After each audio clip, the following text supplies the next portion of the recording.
Bonjour Didier Pourquerie. Bonjour. Donc vous êtes directeur de la rédaction de The Conversation France, mais avant vous êtes passé par Le Monde, vous parliez de Métro, Libération, La Tribune, l'Expansion.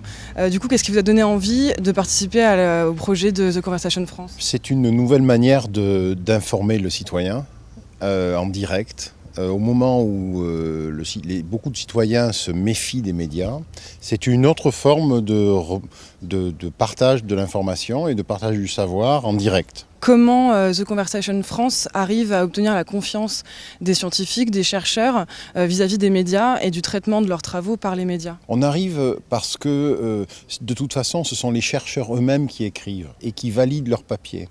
Donc on leur explique ça et ça déjà c'est un grand pas.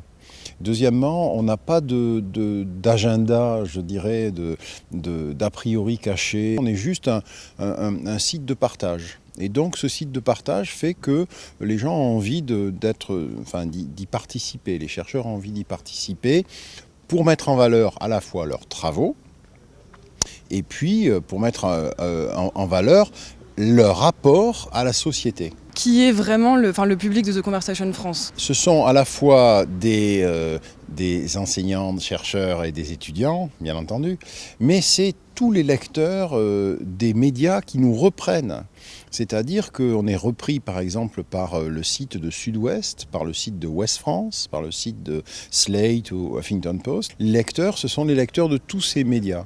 Donc on a la chance de pouvoir être repris par tous ces médias et donc d'avoir un lectorat très large et très grand public en effet. Comment transmettre l'information à ce grand public en simplifiant la recherche scientifique sans pour autant qu'elle soit simpliste ?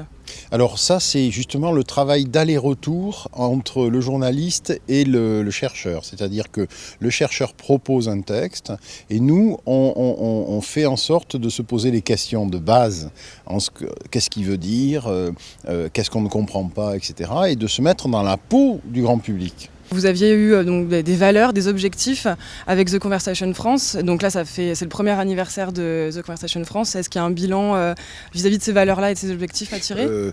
On a vraiment implanté l'idée que des articles scientifiques puissent être repris dans la grande presse. Et deuxièmement, le fait qu'on ait passé le million de pages vues par mois, ça veut dire aussi qu'on est sur la bonne voie. Les deux choses les plus importantes pour moi, c'est bien sûr qu'on ait à peu près plus de 80 établissements qui contribuent régulièrement à The Conversation. Et puis ce million de pages vues qui pour nous, bien entendu, c'est le compteur sur lequel on a les yeux fixés.